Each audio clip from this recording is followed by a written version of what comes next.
fed all this American crap they see on TV. You talked about senators not reading their bills. Well, that's nothing new. You make it sound as if they just look at the title and they go, "Hey, look, it's a new bill. Let's just flip a coin and see if we're going to vote on it." But that's you know quite well that's not the way it goes. First of all, as you said, if congressmen had to read all the legislation that was put before them, they would never get around to voting. Some of those bills are really large. They're huge. And they're often loaded with filler language that's just BS.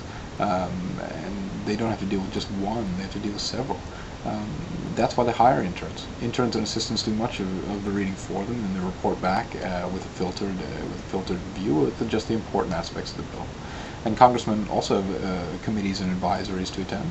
They're not just sitting in session all the time. I agree with you. It's not a perfect system.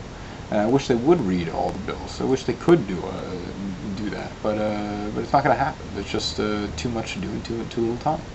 A condensed version of the same information from someone you hire to do that job, that should suffice. This, by the way, is not exclusive to the U.S.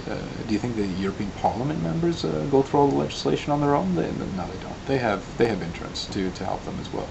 I know you have ministerial staff in Australia as well. I'm just not 100% sure what they do. And apparently, I read an article where there are a couple of Australians who are not too sure what they do. Some of them are apparently sitting on the payroll and don't really have a specific job. But if they do something, which they must, they're probably helping the MPs draft and read the bills put towards them. But so you're not really criticizing the U.S. here. It just sucks that on large-scale government, there's very little time to do everything. You spoke about Watergate and Nixon. Well, Nixon was a pretty crappy president all around. It doesn't surprise me that he was impeached. He's tried to lie, but that's not a big surprise. He's a politician, and he's a bad one at that. So what do you expect? Americans know this, though. It's nothing new.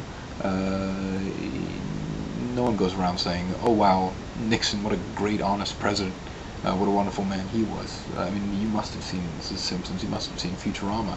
He just gives them fodder for comedy. He's made fun of all the time. As for Bill Clinton, I liked him. I thought he was a fair president. He got a little something on the side, but all presidents have pulled crap like this, down to JFK and so forth. It sucks that he lied about it, but the subject matter. But on that subject matter, I don't see what difference that particular lie made. He did it to save his own face and to save his marriage, and he got called out on it. He got caught. He shouldn't have lied on moral principle. But again, there's nothing uniquely about. There's nothing uniquely American about politicians lying. That happens everywhere. Now Bush, on the other hand, he's a liar with substance. He lies, and what's worse is that he lies about things that matters. Things that people need to know in order to make informed decisions about how to vote and express their political opinions. But he's also a puppet, so he has a little bit of indemnity for his awful decision-making. You spoke a little bit about the Federal Reserve.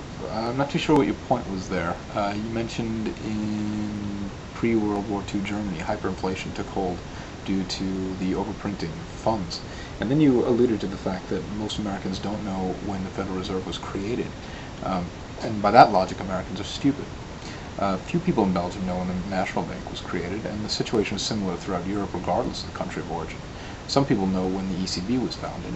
You'll find some people who do and some people who don't. I didn't remember there was 1913 when we introduced the Federal Reserve. I don't consider myself particularly stupid. I don't think other people consider myself particularly stupid either. It's just a negligible piece of paper, piece of information that's pertinent only to those who need to know it. I'm glad you didn't know it though. And the last of two things, which I couldn't agree with you more about. It's exactly those type of morons who buy Hummers and take Bill O'Reilly seriously that your criticism is most appropriate for. The solution to high gas prices is using existing public transportation and demanding improvements and increased capacity, not buying more cars, and gas goes with that. As for Billo, he claimed for some time to be the most watched cable news program in America. And I believe him because everyone who hates him watches the program basically for comedic purposes. His blatant disregard for even the least journalistic decency is so pathetic it's humorous. Of course, it's the people who believe that he is a legitimate source for news that I pity. But don't make the mistake of thinking there are a lot of Americans who look up to them. He's a joke for most and a journalist for some. Once again, thank you for putting up your video. It was a pleasure watching it, and I hope you keep them coming. I look forward to seeing the next one. Take care and see ya.